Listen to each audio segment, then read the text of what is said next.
आप देख सकते हो बच्चों, यहाँ पर मेरे पास विज्ञान विषय का असली पेपर है, बिल्कुल ओरिजिनल पेपर जो आप लोग को पेपर में आने वाला है।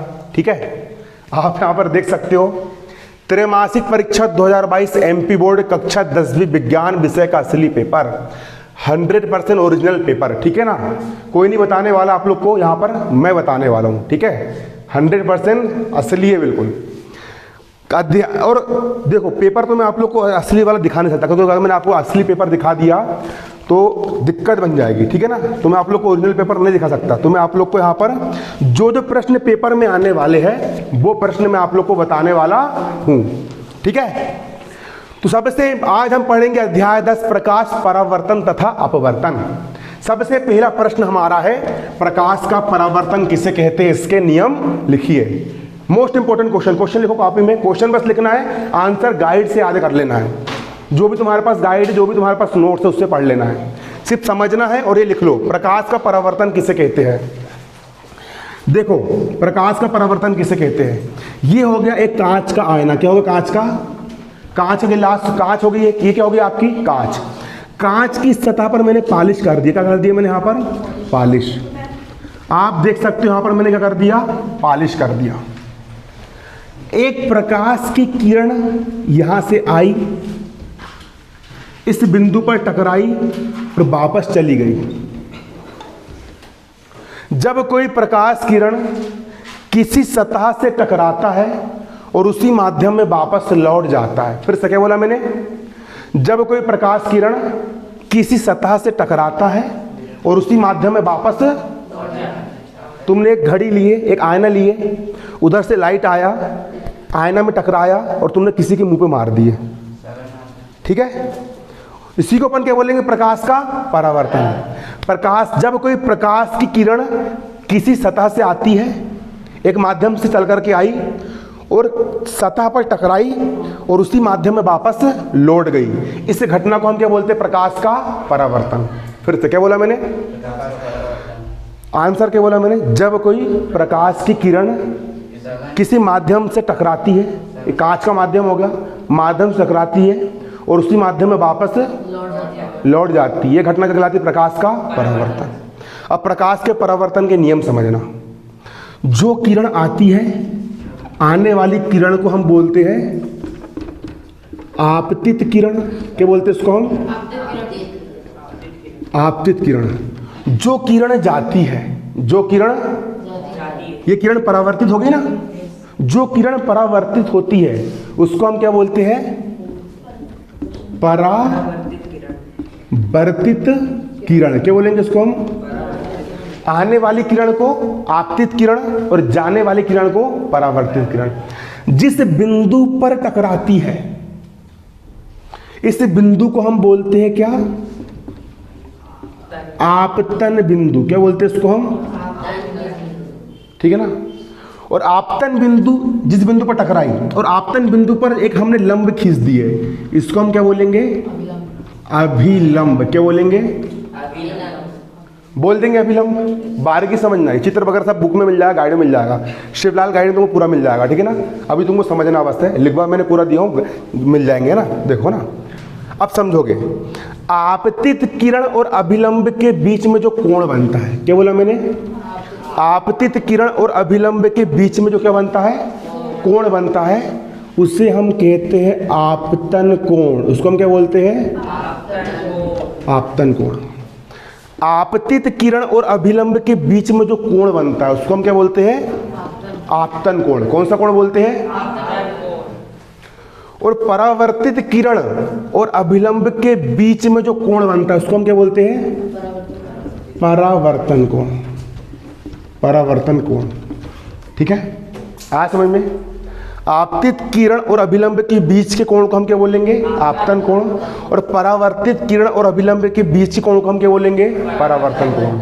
अब प्रकाश के परावर्तन का पहला नियम यहीं पर याद रहना चाहिए, यहीं पर सुन करके बिल्कुल। आपतन कोण का मान सदैव परावर्तन कोण के मान के बराबर होता है। क्या बोला मैंने, पहला नियम, का मान परावर्तन कोण के मान के बराबर। अगर ये 40 डिग्री का है तो ये भी कितने डिग्री का होगा, ये 80 का है तो ये भी कितने का होगा, याद हो गया।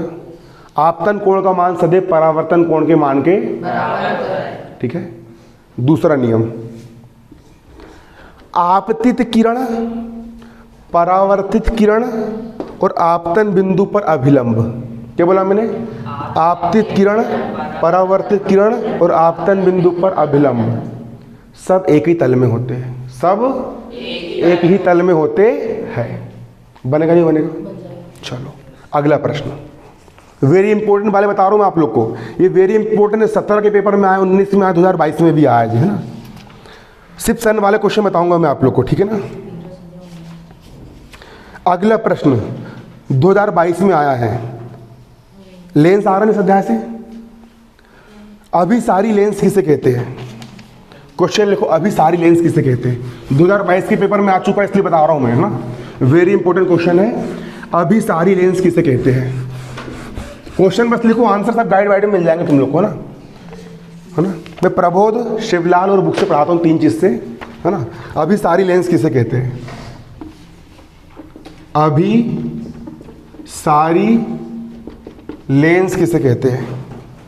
यदि प्रकाश एक समांतर प्रकाश पुंज लेंस से परावर्तन के पश्चात एक बिंदु पर केंद्रित हो जाए, उसको हम अभिसारी लेंस कहते हैं। उसको हम क्या बोलते हैं? अभिसारी लेंस। देखो, एक लेंस है, लेंस का मतलब क्या होता है? जिसके आर पार देखा जा सकता है। चश्मा में लेंस लगा होता है, दर्पण अलग होता है, दर्पण में आर पार नहीं देख सकते आप, आपका खुद का चेहरा दिखेगा, लेकिन लेंस में अपन आर पार देख सकते हैं। अब एक प्रकाश का पुंज आया, एक प्रकाश का क्या आया प्रकाश का पुंज, और जैसे ही लेंस के अंदर से गुजरा तो एक बिंदु पर केंद्रित हो गया। ठीक है ना। जब प्रकाश पुंज किसी लेंस से गुजरता है, क्या बोला मैंने? जब प्रकाश पुंज किसी लेंस से गुजरता है और यदि लेंस उस प्रकाश को एक ही बिंदु पर केंद्रित कर दे, आईएमपी क्वेश्चन 2022 के पेपर में आया है ना, और लेंस क्या करे? इस पूरे प्रकाश को, अच्छा सारा प्रकाश आ रहा है, लेजर लाइट, एक ही बिंदु पर क्या कर दे? केंद्रित कर दे। तो इस प्रकार के लेंस को हम क्या बोलेंगे? अभिसारी लेंस। क्या बोलेंगे? अभिसारी लेंस। आए कि नहीं समझ में? अभिसारी लेंस। यदि प्रकाश एक समांतर किरण पुंज, यदि प्रकाश का एक समांतर किरण पुंज, क्या बोला मैंने? यदि प्रकाश का एक समांतर किरण पुंज लेंस से अपवर्तन के पश्चात, परावर्तन का मतलब होता है उधर वापस लौट जाए, और अपवर्तन का मतलब होता है अंदर घुस जाए। यहां पर अपवर्तन हुआ मतलब जो अंदर घुस गया।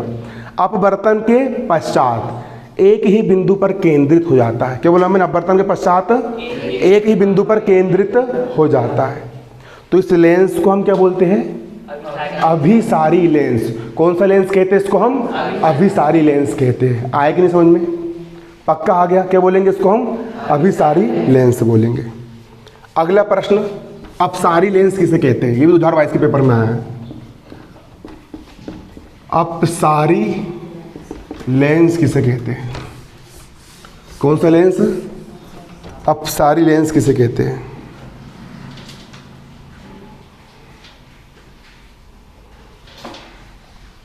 अपसारी लेंस।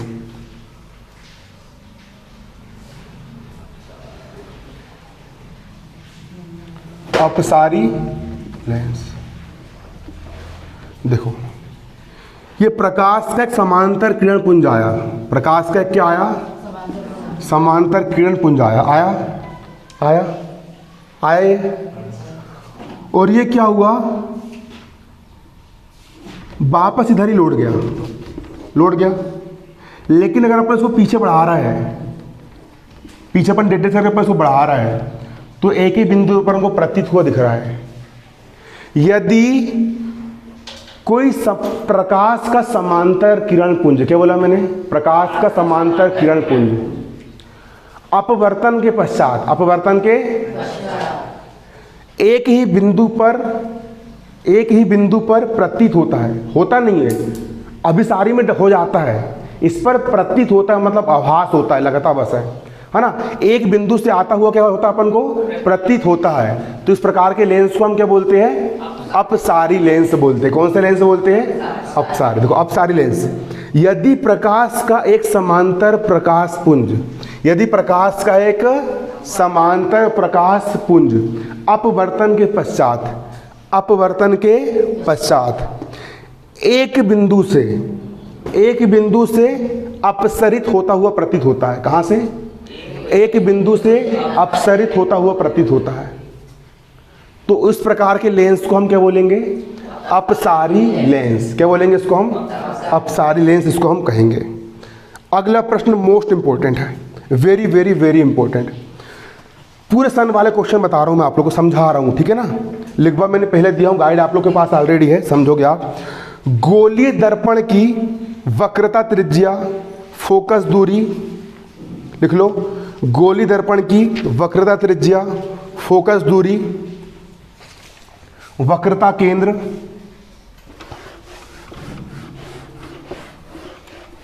वक्रता केंद्र ध्रुव,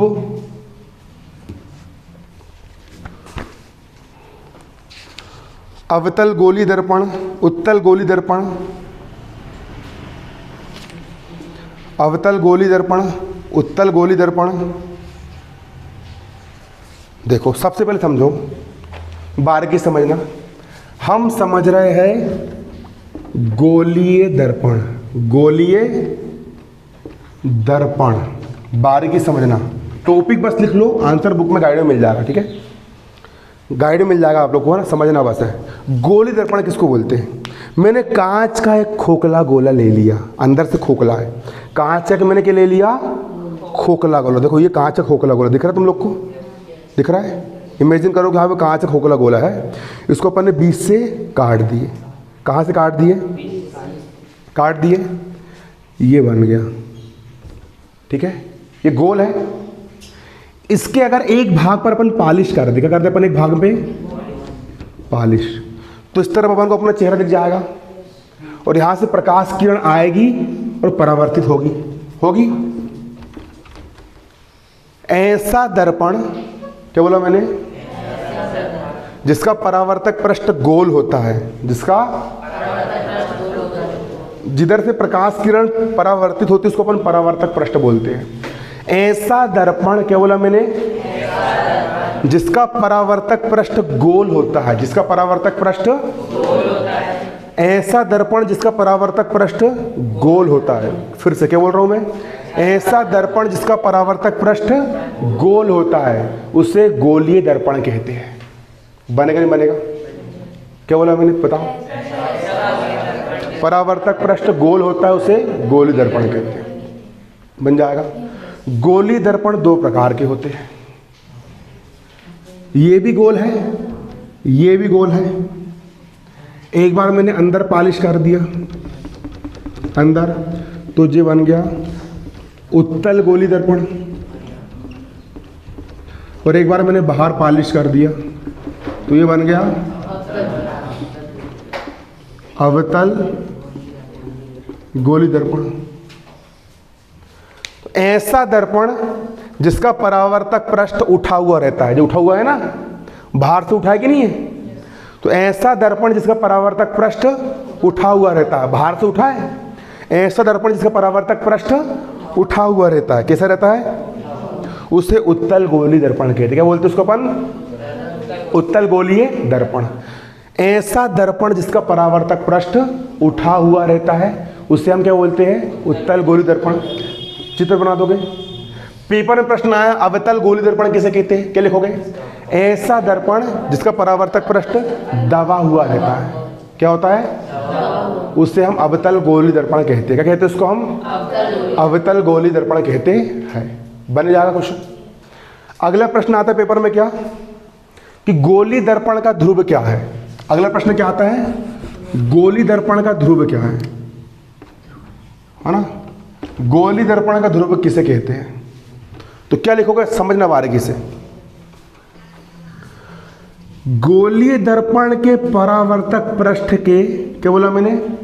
गोलीय दर्पण के परावर्तक पृष्ठ के केंद्र को, केंद्र मतलब सेंटर पॉइंट को, केंद्र को हम ध्रुव कहते हैं। कहते हैं हम इसको ध्रुव, और इसे कैपिटल P से दर्शाते हैं। फिर से, गोली दर्पण के परावर्तक पृष्ठ के केंद्र को हम ध्रुव कहते हैं और इसे कहाँ से दर्शाते हैं, कैपिटल पी से दर्शाते हैं। बन जाएगा, पेपर में आएगा तो ये ध्रुव बस लिख लो तुम, ताकि समझ में रहे कि अपन ने पढ़े क्या आज करके, है ना। सिर्फ इतना बस लिख लो ध्रुव, ताकि समझ जाओ कि ध्रुव के बारे में अपन ने पढ़े, है ना। दूसरा, गोली दर्पण का वक्रता केंद्र, ये आईएमपी है, पिछले साल पेपर में आया था कि गोली दर्पण का वक्रता केंद्र किसे कहते हैं। ये मोस्ट इंपॉर्टेंट है ना। गोली दर्पण का कौन सा केंद्र, वक्रता केंद्र। गोली दर्पण का परावर्तक पृष्ठ, क्या बोला मैंने, गोली दर्पण का परावर्तक पृष्ठ जिस गोले का भाग है, ये किसी गोले का भाग था ना, अपन ने गोले से काट के इसको अलग करे थे। फिर से, गोली दर्पण का परावर्तक पृष्ठ, ये पूरी परिभाषा आपको गाइड और बुक में मिल जाएगी, ठीक है ना। गोली दर्पण का परावर्तक पृष्ठ, शिवलाल वाले गाइड में मिल जाएंगे पूरा आंसर, है ना। गोली दर्पण का परावर्तक पृष्ठ जिस गोले का भाग है। फिर से, गोली दर्पण का परावर्तक पृष्ठ जिस गोले का भाग है, उस गोले के केंद्र को, यहीं पर याद में आना चाहिए, गोली दर्पण का परावर्तक पृष्ठ जिस गोले का भाग है, उस गोले के केंद्र को, उस गोले के केंद्र को हम वक्रता केंद्र कहते हैं। क्या बोलते हैं इसको हम, वक्रता केंद्र कहते हैं। फिर से, वक्रता केंद्र किसे कहते हैं, गोली दर्पण का परावर्तक पृष्ठ जिस गोले का भाग है, उस गोले के केंद्र को, उस गोले के केंद्र को हम क्या बोलते हैं, वक्रता केंद्र कहते हैं। कौन बताएगा, बताओ। हाँ तुम लोग बताओ, पीछे वाले नए वाले। उस गोले के परावर्तक पृष्ठ जिसका अलग हो जाता है और उसके वक्रता कहते हैं। त्रिज्या नहीं, तुम बताओ।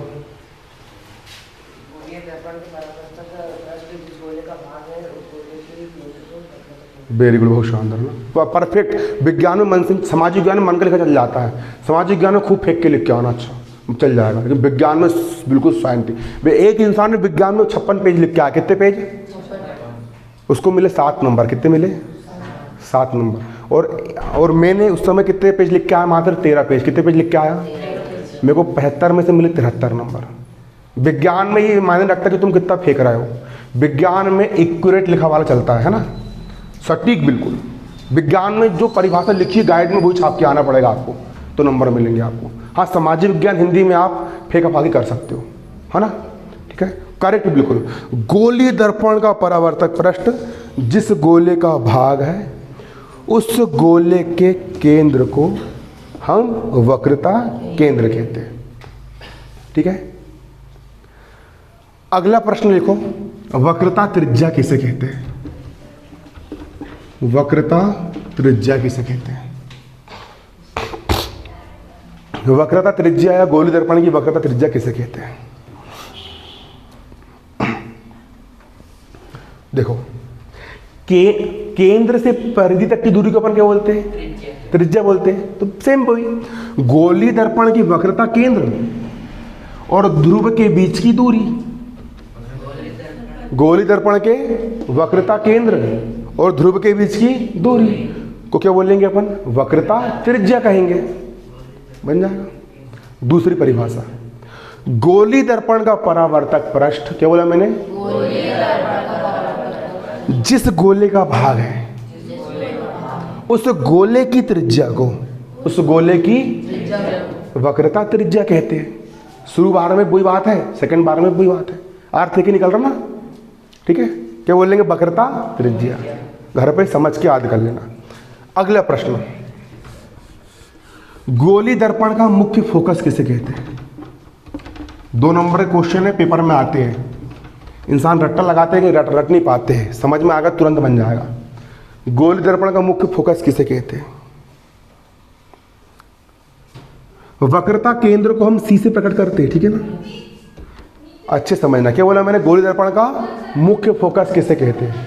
प्रश्न क्या बोला मैंने, गोली दर्पण क्या मुख्य फोकस किसे कहते हैं। अच्छे समझना, अच्छे समझ, ठंडे दिमाग से, गहरी लंबी सांस लो, दिमाग ठंडा करो, समझो, ठीक है। गोलीय दर्पण के ध्रुव, क्या बोला मैंने? गोलीय दर्पण के ध्रुव और वक्रता केंद्र से होकर जाने वाली रेखा, क्या बोला मैंने? गोलीय दर्पण के ध्रुव, सॉरी मुख्य फोकस को मुख्य अक्ष करो उसको ना, मुख्य अक्ष। गोलीय दर्पण का मुख्य अक्ष किसे कहते हैं? गोलीय दर्पण का मुख्य अक्ष किसे कहते हैं? अक्ष कर लेना उसको ना।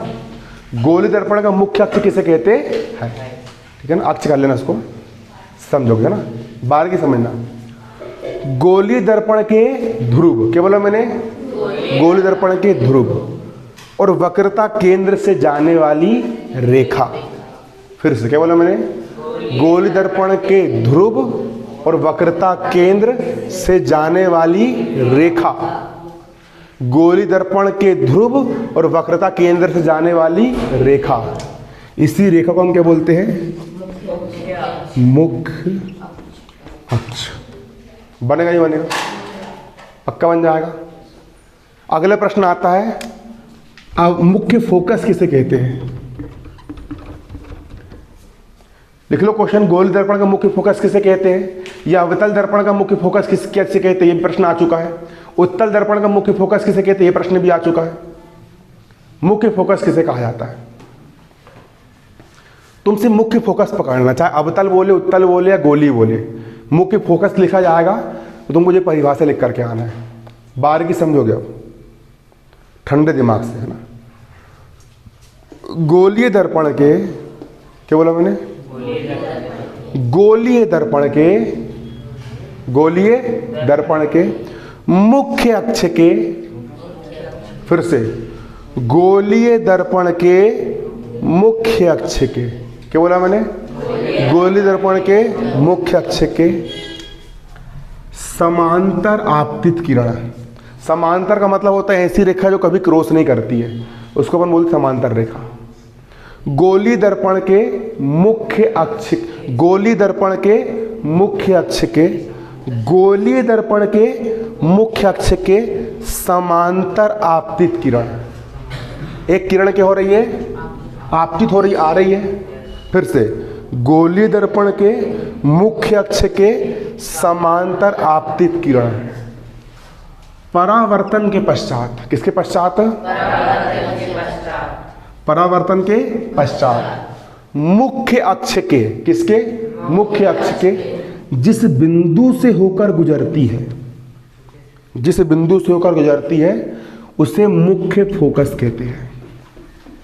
उससे हम क्या कहते हैं? मुख्य फोकस कहते हैं।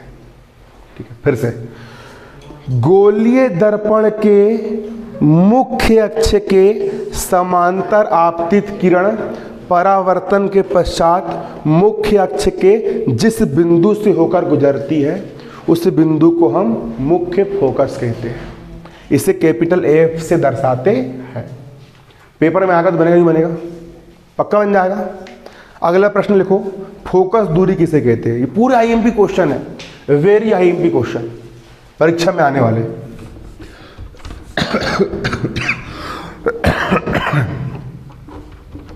फोकस दूरी, ठीक है, बहुत आसान है। परिभाषा कहाँ मिल जाएगी? पूरी गाइड में मिल जाएगी। ठीक है, समझो बस तुम। गोलीय दर्पण के मुख्य फोकस, क्या बोला मैंने? गोलीय दर्पण के मुख्य फोकस और ध्रुव के बीच की दूरी। फिर से गोलीय दर्पण के मुख्य फोकस और ध्रुव के बीच की दूरी को हम फोकस दूरी कहते हैं। क्या बोलते हैं इसको? हम फोकस दूरी कहते हैं। बनेगा नहीं बनेगा? बन जाएगा। तुम्हारा गोलीय दर्पण खत्म। ठीक है, अगला क्वेश्चन लिखो।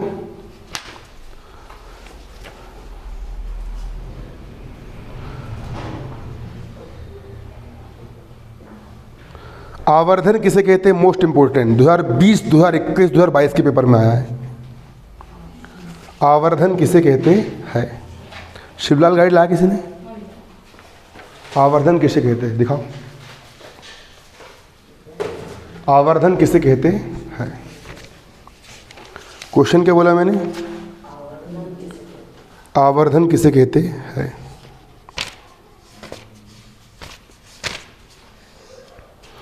2020 के क्वेश्चन में भी आया, 21 में भी आया, 22 में भी आया और त्रैमासिक में भी आया कल। ठीक है, आवर्धन क्या बोल रहा मैं? आवर्धन का मतलब क्या होता है बता चुका हूं मैंने एक बार, क्या नहीं बताया? क्या होता है आवर्धन का मतलब? अंग्रेजी में क्या बोलेंगे इसको? आवर्धन करना मतलब जूम करना। क्या करना? जूम करना। ठीक है, आवर्धन, आवर्धन किसे कहते हैं?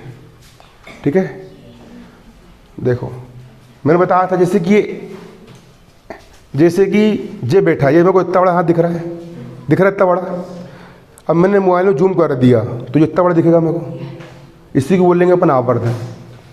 वस्तु की वास्तविक स्थिति इतनी बड़ी है और प्रतिबिंब में मतलब जूम करने के बाद उसकी स्थिति कितनी बड़ी आई।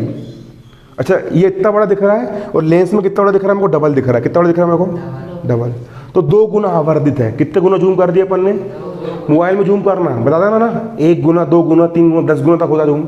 मेरे मोबाइल में 10 गुना तो जूम हो जाता है और महंगे मोबाइल में 20 गुना जूम हो जाता है। पता ना कि अच्छा दूर में छिंडाल में कौवा बैठा है, ये दिख जा रहा अपन को 20 गुना जूम में, है ना? ये नहीं तो उसको बोलेंगे अपन आवर्धन। क्या बोलेंगे उसको अपन? आवर्धन। देखो, वस्तु की रियल ऊंचाई, बिंब की वास्तविक ऊंचाई। बिंब की कौन सी ऊंचाई? बिंब की ऊंचाई। बिंब की ऊंचाई किसकी ऊंचाई?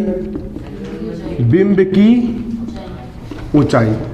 बिंब मतलब वास्तव में वस्तु कितनी बड़ी है, बिंब की ऊंचाई कितनी बड़ी है। ठीक है ना, वास्तव में बिंब की ऊंचाई कितनी बड़ी है, बिंब की ऊंचाई। और प्रतिबिंब की ऊंचाई, प्रतिबिंब की ऊंचाई। बिंब की ऊंचाई को अपन एच बोलेंगे और उसको जो प्रतिबिंब बना लेंस में जो बड़ा बना उसको अपन क्या बोलेंगे? H dash. क्या बोलेंगे उसको अपन? एच डैश बोलेंगे। क्या बोलेंगे उसको अपन? एच डैश को अपन आवर्धन कहते हैं। क्या कहते हैं इसको अपन? आवर्धन एम कहते हैं। फिर से इसको तुम ऐसा लिख सकते हो, किसी वस्तु के प्रतिबिंब की ऊंचाई। क्या बोला मैंने? किसी वस्तु के प्रतिबिंब की ऊंचाई और बिंब की ऊंचाई का अनुपात आवर्धन कहलाता है। ये परिभाषा बना सकते हो। क्या बोला मैंने? किसी वस्तु की, ये परिभाषा बुक में दी है ना, गाइड में अलग दी है, बुक में अलग दी है। किसी वस्तु की प्रतिबिंब की ऊंचाई और बिंब की ऊंचाई के अनुपात को, किसी वस्तु के प्रतिबिंब की ऊंचाई और बिंब की ऊंचाई के अनुपात को अपन क्या बोलेंगे? आवर्धन कहेंगे। क्या बोलेंगे इसको अपन? आवर्धन बोलेंगे। क्या बोलेंगे इसको अपन? आवर्धन। बन जाएगा। अगला प्रश्न मोस्ट इंपोर्टेंट, हर साल आता है पेपर में। लेंस की क्षमता किसे कहते हैं? अगला प्रश्न मोस्ट इंपोर्टेंट है। प्रश्न है आपका, लेंस की क्षमता किसे कहते? कई बार आ चुका है, हर साल आता है ये क्वेश्चन, वेरी आईएम पे लगा लो। लेंस की क्षमता किसे कहते हैं? लेंस की क्षमता पी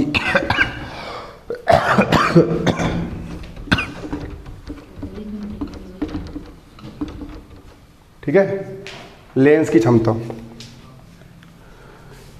देखो, 1 के बटे में लिखा है कोई चीज को अपन बोलते हैं व्युत्क्रम में लिखा है, इतना पता हो गणित में, है ना? कोई संख्या अगर 1 के बटे में लिखी तो क्या में लिखी? वो व्युत्क्रम में। मीटर में मापी गई। क्या बोला मैंने?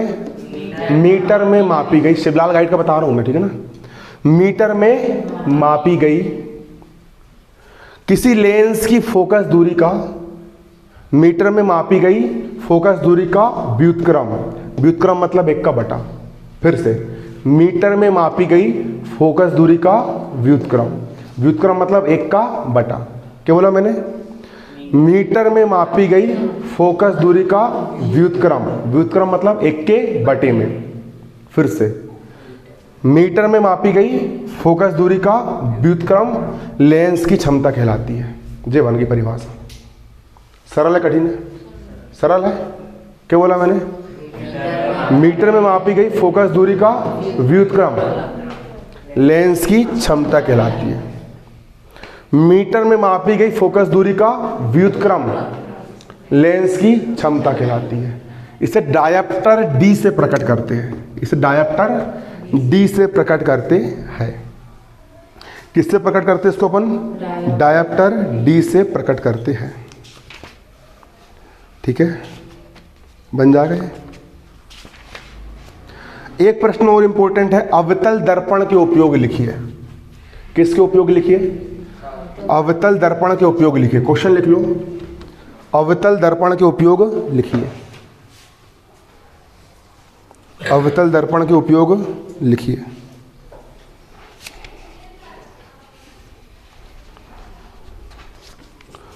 किसके उपयोग? अवतल दर्पण के उपयोग लिखिए। देखो आईएमपी ये 2022 के पेपर में आ चुका है पिछले साल, अवतल दर्पण के उपयोग। ठीक है ना, ऐसा सुन लो कि यहीं पर याद हो जाए।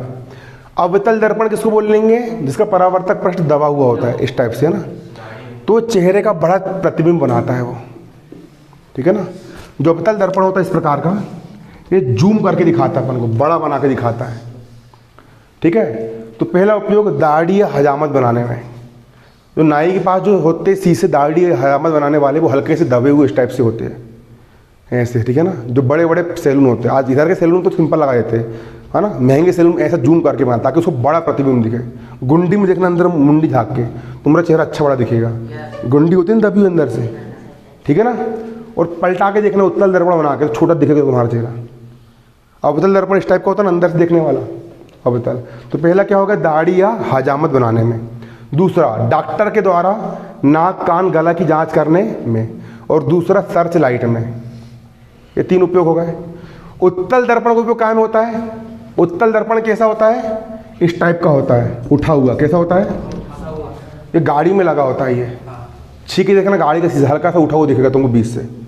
ये बड़ी बड़ी वस्तु को छोटा करके दिखाएगा। तो बड़ा अच्छा बड़ा ट्रक आ रहा है, वो छोटा करके बाहर दिखा देगा बाजू में, ताकि अपन गाड़ी को अपन टर्न कर सके, है ना कि नहीं, देख करके आईने में, है ना कि नहीं। कई सारे लोग समझते कि आईना चेहरा देखने के लिए बना करके, खासकर लड़की लोग समझती कि आईना काय के लिए है? चेहरा के लिए है। जबकि आईना चेहरा के लिए है क्या? आईना क्यों लगता है? पीछे की वस्तु को देखने के लिए। ठीक है ना, ऐसा रहता है। अब कई लड़की लोग स्कूटी चलाते नहीं आ रहे, कहीं भी ठोक दे रही, है ना कि नहीं, उनको समझ ही नहीं रहा कि भैया क्या करने क्या नहीं करने। और सबसे ज़्यादा एक्सीडेंट किसके कारण होते हैं? लड़की लोग के कारण होते हैं, है ना कि नहीं। कहीं भी स्कूटी घुसेड़ देगी, कहीं पर भी कुछ भी चलाते नहीं आ रहे, कुछ भी नहीं आ रहे, कहीं से भी कोई सिग्नल विग्नल कुछ नहीं लगता उनको। ठीक है, अरे मैंने खुद देखा हूँ भैया।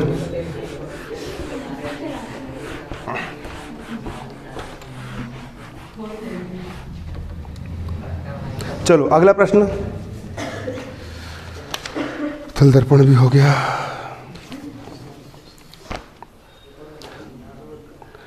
अगला प्रश्न है 2019 के पेपर में आया है,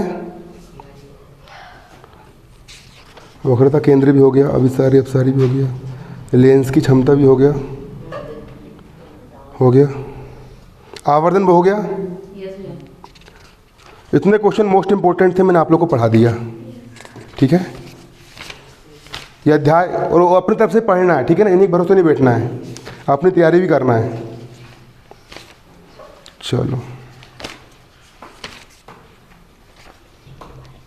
अध्याय 2 निकाल लो। अध्याय 2 अम्ल, क्षारक और लवण।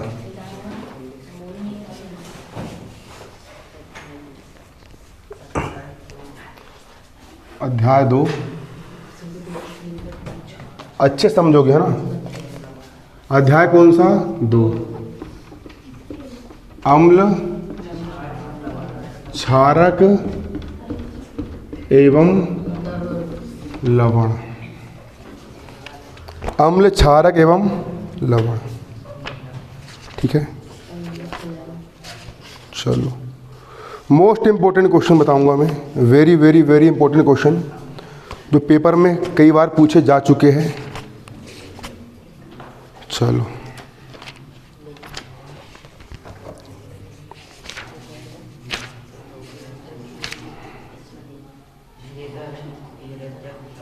मोस्ट इंपॉर्टेंट क्वेश्चन लिखो, अम्ल एवं क्षार में अंतर लिखिए। 2022 के पेपर में आ चुका है। अम्ल एवं क्षार में अंतर। कब आया ये? 2022 में। चलो पहला पॉइंट क्या लिखोगे?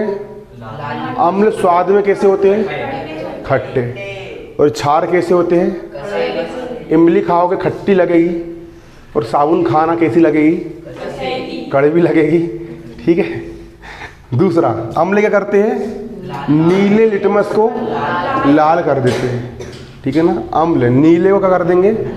लाल कर देंगे। और क्षार क्या करेंगे? लाल को नीला कर देंगे।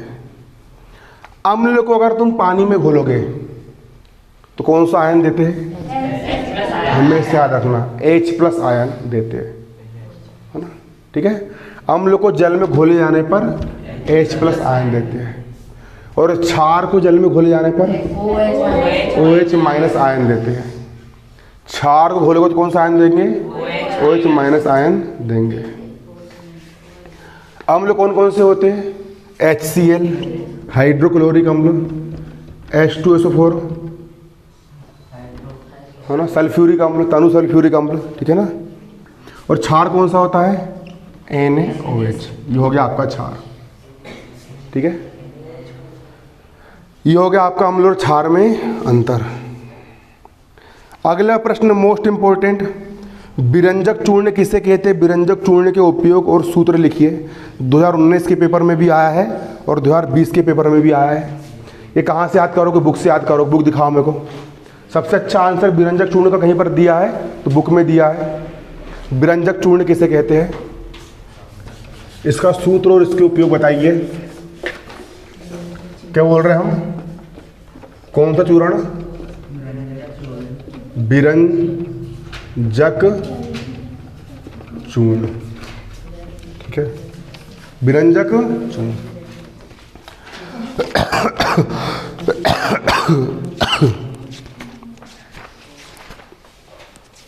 विरंजक चूर्ण है ना।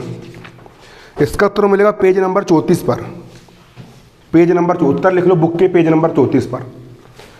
विरंजक चूर्ण इसका उत्तर लिख लो बुक के पेज नंबर 34 पर। विरंजक चूर्ण। विरंजक चूर्ण का सूत्र क्या होता है? CaOCl2। अब विरंजन का मतलब क्या होता है? रंग उड़ा देना, उसको हम बोलते हैं विरंजन।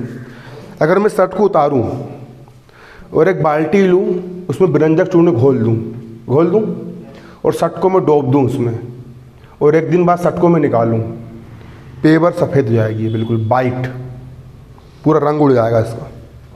ब्लीचिंग पाउडर, विरंजक चूर्ण बोलते हैं उसको। ठीक है ना।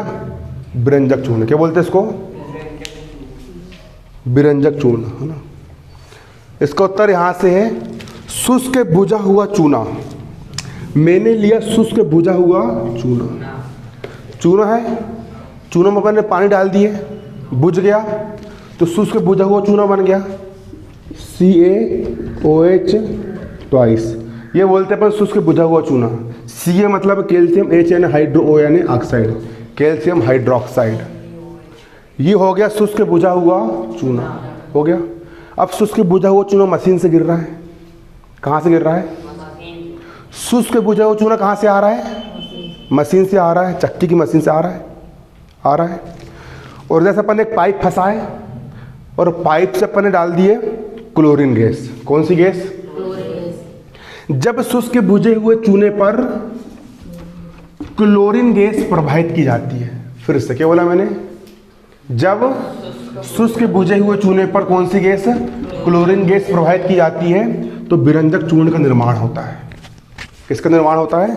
विरंजक चूर्ण का निर्माण होता है। कैसा बोला फिर से? जब शुष्क बुझे हुए चूने पर क्लोरीन गैस प्रवाहित की जाती है, बहाई जाती है, तो किसका निर्माण होता है? विरंजक चूर्ण का निर्माण होता है। इसके उपयोग क्या होते हैं? पहला, वस्त्र उद्योग में, कपड़े बनाने की फैक्ट्री में, सूती, लकड़ी, मज्जा, कागज बनाने के लिए, बाइट करने के लिए इनके विरंजन में। दूसरा, उपचायक के रूप में, और पीने वाले पानी को साफ करने में। ये हो गए से 3 उपयोग। बन जाएगा। IMP क्वेश्चन था, मैंने आप लोग को बता दिया। ठीक है, क्योंकि सन में आया है ये।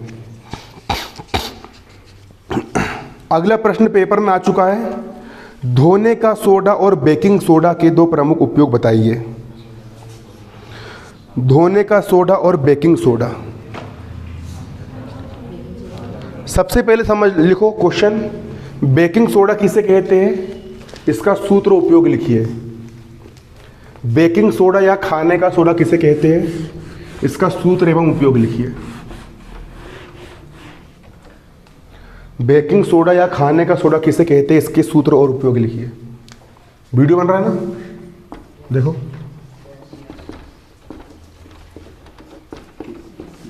बेकिंग सोडा या खाने का सोडा किसे कहते हैं, इसके उपयोग लिखिए। इसका उत्तर लिख लो बुक के पेज नंबर 34 पर, बुक के पेज नंबर 34 पर समझोगे। बेकिंग सोडा को हम खाने का सोडा भी कहते हैं। क्या कहते हैं, खाने का सोडा, देखियो ना, इसका रासायनिक सूत्र होता है NaHCO3, ठीक है। Na का पढ़ते हैं अपन सोडियम, क्या पढ़ते हैं, H को अपन पढ़ेंगे बाई, और CO3 को अपन क्या पढ़ेंगे, कार्बोनेट। तो इसका रासायनिक नाम क्या जाएगा, सोडियम बाई कार्बोनेट या सोडियम हाइड्रोजन कार्बोनेट, ठीक है। इसका प्रयोग आमतौर पर काय में होता है, स्वादिष्ट पकोड़ा बनाने में होता है, ठीक है। और कई बार, अब खस्ता का मतलब क्या होता है पता नहीं, खस्ता का मतलब होता है क्रंची, है ना कि नहीं। पकोड़े बनते हैं ना, क्रंची रहते, दबाते अपन उसको दब जाते हैं ना, ठीक है। आ रहा समझ में। इसका उपयोग काम में होता है रसोई घर में, स्वादिष्ट खस्ता पकोड़ा बनाने में होता है। और कई बार इसका उपयोग खाने को जल्दी पकाने के लिए भी होता है, ठीक है। अब इसके उपयोग क्या लिखोगे आप, और लिख देना इसका दूसरा नाम सोडियम हाइड्रोजन कार्बोनेट है, और इसका सूत्र NaHCO3 है। इसका उपयोग क्या लिखोगे, पहला बेकिंग पाउडर बनाने में, दूसरा एंटी एसिड के रूप में। पेट की अगर अम्लता बढ़ जाए, एसिडिटी, है ना कि नहीं, तो उसको पी लेंगे तो अपन, और अग्निशामक के रूप में, मतलब कि पानी, आग बुझाने के लिए। ये तीन इसके हो गए उपयोग, बुक में मिल जाएंगे। कहाँ मिल जाएंगे, बुक में। अगला प्रश्न, सोडियम कार्बोनेट किसे कहते हैं या धोने का सोडा किसे कहते हैं, लिख लो। वेरी वेरी वेरी इंपॉर्टेंट, ये मोस्ट इंपॉर्टेंट क्वेश्चन बता रहा हूं मैं आप लोग को। सोडियम कार्बोनेट किसे कहते हैं या धोने का सोडा किसे कहते हैं। सोडियम कार्बोनेट किसे कहते हैं या धोने का सोडा किसे कहते हैं। सोडियम कार्बोनेट किसे कहते हैं या धोने का सोडा किसे कहते हैं। टाइम कितना हो गया देखो, कितना समय और 15 मिनट है। चलो और क्वेश्चन हो जाएंगे। सोडियम मतलब Na, और कार्बोनेट अभी मैंने तुमको बताया हूँ, कार्बोनेट किसको बोलते हैं, CO3 क्यों पढ़ते हैं, कार्बोनेट पढ़े ना अपन ने अभी। तो जो हो गया Na मतलब सोडियम, CO3 मतलब कार्बोनेट। सोडियम कार्बोनेट किसे कहते हैं या धोने का सोडा किसे कहते हैं। Washing powder Nirma, washing powder Nirma, दूध सी सफेदी निरमा से आए, सबकी पसंद निरमा, वॉशिंग पाउडर निरमा, उसी को बोलते हैं धोने का सोडा, है कि नहीं। कपड़े धोकर डालते नहीं डालते अपन, ठीक है ना, धोने का सोडा। तो बेकिंग सोडा को गर्म करके प्राप्त किया जाता है धोने का सोडा, इतना लिख देना। इसका सूत्र होता है NaCO3, इतना बात लिख देना। और उपयोग, पहला उपयोग काय में होता है, साबुन बनाने में, दूसरा कागज बनाने में, तीसरा कांच बनाने में। कांच की फैक्ट्री देखियो, छिंदवाड़ा जाते हैं अपन, रास्ते में बनती है कांच, है ना। ये पुआम वाले रोड में देखे होंगे तुमने, नहीं देखे, देख लेना। दूसरा इसका उपयोग काहे में होता है, बोरेक्स बनाने में। क्या बनाने में, बोरेक्स। अगला घरों में साफ सफाई के लिए, और अगला जल को मीठा करने के लिए। ये 4 पॉइंट लिख के आगे नंबर मिल जाएंगे। कोई बड़ा काम है क्या क्यों। अगला क्वेश्चन लिखो, वेरी वेरी वेरी इंपॉर्टेंट, महा AMP क्वेश्चन लिखो, उदासीनीकरण अभिक्रिया क्या है। वेरी इंपॉर्टेंट क्वेश्चन लिखो, उदासीनीकरण अभिक्रिया क्या है। देखो इन्हीं के भरोसे नहीं बैठना, अपनी तरफ से तैयारी करना है, ठीक है ना। मैं आप लोग को इंपॉर्टेंट क्वेश्चन समझा हुआ सर हूँ, अपनी तैयारी भी करना है। क्वेश्चन लिखोगे उदासीनीकरण अभिक्रिया क्या है, उदाहरण से समझाइए। प्रश्न लिखोगे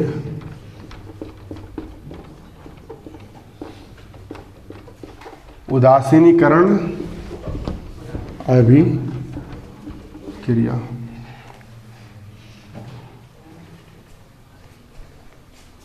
उदासीन का मतलब क्या होता है? हमने बताया जब क्षार की क्रिया होती है तो उदासीनीकरण होता है। आग और पानी को मिलाए सब बराबर हो गया, है ना कि नहीं। उदासीन, उदासीन न लड़का न लड़की, है ना, उदासीन है, ठीक है, बीज वाला, ठीक है। वो घूमते रहता ना कई बार, है ना कि नहीं, पैसे मांगते रहता, ठीक है। उदासीन, उदासीन मतलब कोई पक्ष नहीं, ठीक है ना, ना अम्ल ना क्षार, उदासीन, ना अम्ल ना क्षार, क्या हो गया वो, उदासीन। अब उदासीन कैसे समझना, मैंने लिया अम्ल, मैंने क्या लिया, अम्ल है तुम्हारा HCl, हाइड्रोक्लोरिक अम्ल, हो गया। अम्ल मतलब विपरीत चीज, अम्ल और क्षार विपरीत एक दूसरे के, है ना, हो गया अम्ल। दूसरा लिया मैंने क्षार, NaOH, Na मतलब sodium, HN hydro, ON oxide, sodium hydroxide, ले लिया मैंने क्षार, ये क्या हो गया, क्षार। दोनों को मैंने मिला दिया, दोनों को मैंने मिला दिया। सोडियम ने बोला कि मेरे को क्लोरीन पसंद आ गई, तो सोडियम क्लोरीन को लेके भाग गया और अलग अपना घर बना लिया, NaCl, ठीक है। और यहाँ का हाइड्रोजन यहाँ के OH को लेके भाग गया, तो एक H और एक H यहाँ पर क्या हो जाएगा आपका, H2। एक H और एक H कितने होगा, 2H होगा ना, और ये होगा तुम्हारा O यानी ऑक्सीजन, ठीक है। तो जब अम्ल और क्षार आपस में मिलते हैं तो लवण एवं पानी बनता है। NaCl नमक, सोडियम क्लोराइड, लवण और क्या बनता है, H2 मतलब पानी बनता है। फिर से क्या बोला मैंने, जब अम्ल और क्षार को आपस में मिलाया जाता है तो क्या बनता है, लवण एवं पानी बनता है। इसी अभिक्रिया को हम क्या बोलते हैं, उदासीनीकरण अभिक्रिया, है ना। कि चिरपा खाए फिर मीठा खा लिए, क्या हो गया, उदासीन हो गया ना, ठीक है। कौन सी अभिक्रिया बोलेंगे इसको अपन, उदासीनीकरण अभिक्रिया। कौन सी अभिक्रिया, उदासीनीकरण अभिक्रिया। अगला क्वेश्चन, पीएच, दैनिक जीवन में पीएच का महत्व लिखिए। पिछले साल भी आया था भैया, मैंने पढ़ाया था इसको ना। दैनिक जीवन में पीएच का महत्व लिखिए। अब एक पीएच मान पढ़ा दे रहा हूँ और प्लास्टर ऑफ पेरिस पढ़ा दे रहा हूँ, तुम्हारा अध्याय खत्म। बाकी अब और भी तैयारी करना है अपनी तरफ से, सिर्फ मेरे भरोसे में बैठना है ना। हाँ हाँ,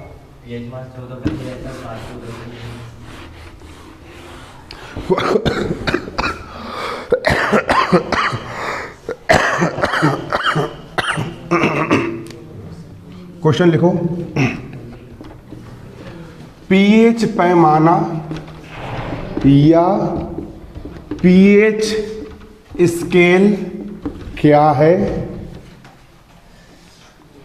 दैनिक जीवन में,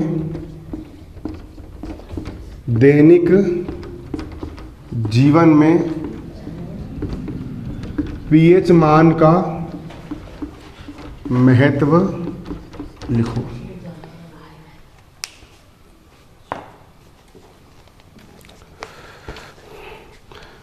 क्यों इधर तुम्हारा गणित पेपर कैसे गया?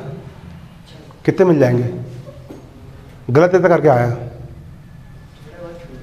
छूट गए। तू है बेल, क्या है बेल? हमने कुछ नहीं बनता, उसको कुछ भी करके आते पुकारे ना, बहुत शानदार, वेरी गुड, है ना, ऐसे ही करना है। तू कैसा हो गया भाई आजकल? 9वीं में इतना अच्छा परसेंट बनाया, 87%। तो 10वीं में निपट मत जाइए, देखियो बेल बनते आ रहा तू। और बाकी लोग के इधर, वो तो पास हो रहा, फेल हो रहा, पीछे वाला फेल हो रहा तू ना। और इधर एक तेरे कितने छूटे यार? 2-3 छूट गए, तू पूरा बेल बन गया है, ठीक है। और तुम्हारे नहीं छूटे ना, पूरे बन गए ना, वेरी गुड। 70 पेपर मिल जाएंगे ना 75 में से? नहीं मिलेंगे। मैं क्या करूँ? क्वेश्चन नहीं बनते हैं, उसको कुछ भी करते अरे करना चाहिए ना, अब सब करना चाहिए, ठीक है।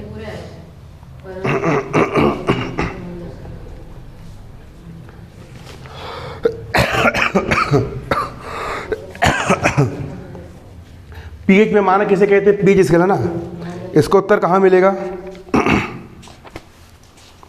अब जो पेपर बिगड़ गया इसको छोड़ो, अब जो पेपर बच्चे हैं 3 पेपर, उसमें लक्ष्य बनाओ कि बिल्कुल 75 में 75 नंबर लेना है, एक नंबर भी नहीं कटना चाहिए, लक्ष्य बना के चलो कि 75 में 75 ही आना चाहिए। विज्ञान का पेपर है, पूरी विज्ञान रट डालो, पूरी विज्ञान याद कर डालो, जितने भी अध्याय आ रहे हैं 75 में 75 ही मिलना चाहिए, है ना कि नहीं? बिल्कुल प्रबल एक लक्ष्य बना के चलो बिल्कुल। संस्कृत जितने पेपर बच्चे तुम्हारे, ताकि इधर जो नंबर कम हो तुम्हारे इधर कवर हो जाए, क्योंकि त्रैमासिक के नंबर काउंट हो रहे हैं 5% के रूप में, है ना कि नहीं? पहली बार हो रहा है ऐसा कि त्रैमासिक के नंबर जुड़ रहा है। और त्रैमासिक की कापी जिसने कहाँ जाएगी तुम्हारी? दूसरे स्कूल जाएगी, ठीक है ना। नया आदेश आया, 2 आदेश आए, मैंने वीडियो बना के डाला था यूट्यूब पे, है ना। क्वेश्चन लिखोगे पीएच पे माना, ठीक है। पीएच पे माना क्या है, पीएच स्केल क्या है, दैनिक जीवन में पीएच मान का महत्व लिखिए। इसका उत्तर लिख लो पेज नंबर 27 पर।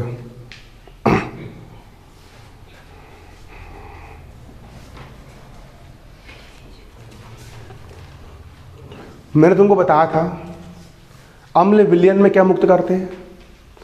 अम्ल मतलब हो गया HCl, हो गया। इसको अगर मैं पानी में घोल दूंगा तो कौन सा आयन देगा जी? H+ आयन देगा। और Cl यहाँ पर क्या हो जाएगा? अलग हो जाएगा। अगर अधिक मात्रा में H+ आयन है मतलब प्रबल अम्ल है, और कम मात्रा में H+ है तो दुर्बल अम्ल है, ठीक है ना। तो किसी विलयन में, विलयन मतलब किसी लिक्विड में, किसी विलयन में, फिर से क्या बोल रहा हूँ मैं? किसी विलयन में, किसमें? किसी विलयन में हाइड्रोजन आयन मतलब H+ आयन, बुक में मिल जाएगा इसका आंसर, है ना।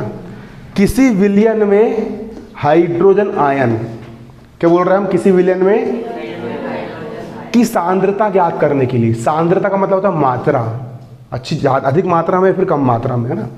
किसी विलयन में H+ आयन की सांद्रता, क्या बोल रहे हैं हम? किसी विलयन में हाइड्रोजन आयन की सांद्रता ज्ञात करने के लिए एक स्केल बनाई गई। ये क्या बनाई गई? स्केल। इस स्केल को हम क्या बोलते हैं? पीएच स्केल बोलते हैं, ठीक है। इसका चित्र बना लो कि पीछे बुक में दिया ये वाला, पेपर बना के आना चित्र, कोई गाइड में दिया लेकिन तुम बना के आना, नंबर ज़्यादा मिलेंगे, ठीक है। अब पूरा लिखना है इसमें। पीएच स्केल में 0 से लेकर के 14 तक के क्या होते हैं? अंक दिए होते हैं, है ना। 7 मान उदासीन दर्शाता है। 7 है किसी विलयन का पीएच मान, मतलब ना तो वो अम्ल है और ना ही वो क्षार है, वो क्या रहेगा? उदासीन। एक विकल्प बन करके आता है शुद्ध जल का पीएच मान कितना होता है? कितना होता है शुद्ध जल का पीएच मान? 7 होता है, क्योंकि शुद्ध जल क्या होता है? उदासीन होता है, ना कड़वा होता है ना खट्टा होता है, ठीक है। अगर विलयन का मान 7 से कम है तो वो क्या बनते जाएगा? अम्ल बनते जाएगा। क्या बनते जाएगा? वो अम्ल बनते जाएगा। 7 से कम हुआ तो थोड़ा सा अम्ल, और कम हुआ और अम्ल, और कम हुआ और अम्ल, इधर आके प्रबल अम्ल, इतना भयंकर का अम्ल बन गया, एसिड बन गया कि तुमने कहीं पर डाला तो कुर्सी पिघल गई, इतना खतरनाक एसिड बन गया, अम्ल बन गया, ठीक है। तो 7 से कम होते जाएगा तो कौन सा स्वभाव बढ़ेगा? अम्लीय स्वभाव बढ़ेगा। पीएच मान 7 से कम होने पर क्या बढ़ेगा? अम्लीय स्वभाव में क्या होगी? वृद्धि होगी। किसमें वृद्धि होगी? और पीएच मान 7 से अगर अधिक बढ़ता है, 7 से क्या होता है? अधिक बढ़ता है, तो क्या बढ़ेगा यहाँ पर? क्षारीय स्वभाव बढ़ेगा। क्षारीय स्वभाव बढ़ेगा। क्या बढ़ेगा? क्षारीय स्वभाव। क्या बढ़ेगा? क्षारीय स्वभाव बढ़ेगा, ठीक है ना। तुम लोगों ने अगर एक बार सोच लिए कि क्या मिलेगा पर्सन बना के ये वो करके, तो तुम पर्सन कभी नहीं बनने वाला, ठीक है ना। जो इंसान सोचता है वही होता है। लक्ष्य बिल्कुल एक ही चीज़ दिखना चाहिए, सोते जागते उठते बैठते, कि बिल्कुल 98 बनाना है, 97 बनाना है, ठीक है ना। आराम समझिए। आजकल देखता हूँ कि आजकल व्हाट्सअप पे यूट्यूब पर भयंकर डायलॉग आते हैं, क्या मिलेगा पर्सन बना करके, मार्कशीट कहाँ कहाँ हमारी, जे कहाँ कहाँ हमारी, वो कहाँ कहाँ हमारी। उम्रेड का सबसे अमीर इंसान प्रकाश सोनी, ठीक है ना। आज सबसे अमीर इंसान है, अरबपति है वो। कहाँ ज़मीन बिक रही है, किसकी क्या बिक रही है। उससे मैंने पूछा तुम्हारा नंबर कितने आए थे? उन्होंने बोला कॉमर्स में मेरा 97 नंबर थे। ठीक है ना। तुम परसेंट के ऊपर, जो कोई बच्चा पढ़ रहा लगन से पढ़ रहा, क्यों पढ़ रहा 97% के लिए, कुछ ज़िंदगी में कुछ बड़ा करना चाह रहा है, वो कलेक्टर बनना चाह रहा है या अमीर बनना चाह रहा है, कुछ बड़ा करना चाह रहा ना, ठीक है ना। जैसे मैं 10वीं क्लास में था, मेरे को समझ में आ गया था कि मुझे जीवन में कुछ बहुत बड़ा करना है। मैं लक्ष्य बनाया 10वीं क्लास में, वो 90 बना। कितना बनाना मेरे को? 98। मेरा 98 नहीं बना, मेरा कितना बना? 90। 90 से कम मेरा 89 बना। 89 मेरा 10वीं क्लास में परसेंट बना। मैं लक्ष्य बनाया, उसको पूरा करके दिखाया। 12वीं क्लास में मेरा कितना बना? 98। मैं साइंस सब्जेक्ट गणित में 100 में से 97 नंबर। कौन सी क्लास में? 12वीं क्लास नंबर में। फिर समझ में आया कि कुछ बड़ा करना है, फिर यूट्यूब पे काम करा। एक समझ गया ना कि यार जुनून होना चाहिए इंसान के अंदर। यूट्यूब पे काम करा, भी 1 लाख सब्सक्राइबर होने वाला 10वीं क्लास के मेरे। 96,000 हो गए, बच्चे पढ़ रहे हैं अभी मध्य प्रदेश के। अब कुछ समय बाद कितने हो जाएंगे? 1 लाख। क्योंकि तुम अभी सब चीज़ भूल जाओ, जिंदगी में खूब तरक्की कर लोगे तुम। अभी एक ही लक्ष्य देखना चाहिए, है ना कि नहीं। सब काम करने के लिए, बातचीत करने के लिए, दुनियादारी चलाने के लिए ज़िंदगी पड़ी है ना कि नहीं। वार्षिक परीक्षा हो जाएगी, खूब गंवारी कर लेना, खूब घूम लेना, खूब फिर लेना, खूब लड़की लोग के पीछे भाग लेना, ये कर लेना, वो कर लेना। आजकल करते हैं लड़के लोग, खूब कर लेना जमाने भर की चीज़। कब कर लेना? वार्षिक परीक्षा के बाद। जीवन पड़ा है, लेकिन जो 4 महीने एक बार निकल गए, फिर अरबों रुपये भी खर्च करोगे ना, ये 4 महीने जीवन में कभी लौट के आएंगे क्या? नहीं आने वाले। समय बहुत बलवान होता है, एक बार अगर हाथ से समय निकल गया, दोबारा ज़िंदगी में निकल करके नहीं आता है। मैं आज यहाँ पढ़ा रहा हूँ, ये दिन निकल जाएगा, दोबारा नहीं आने वाला। इसलिए एक एक सेकेंड का इस्तेमाल करो, एक एक क्षण का इस्तेमाल करो। आ रहा है समझ में? पूरा समय अपना, तन मन धन, अपना पूरा समय अपने लक्ष्य को प्राप्त करने में लगाओ। और लक्ष्य बना लो बिल्कुल कि बिल्कुल टॉप करना है, 98 95 सुपर परसेंट लेकर के आना है। ये गोल होना चाहिए, प्रबल बनाना, मतलब बनाना, दिन रात एक कर देना है उसके लिए, ठीक है ना।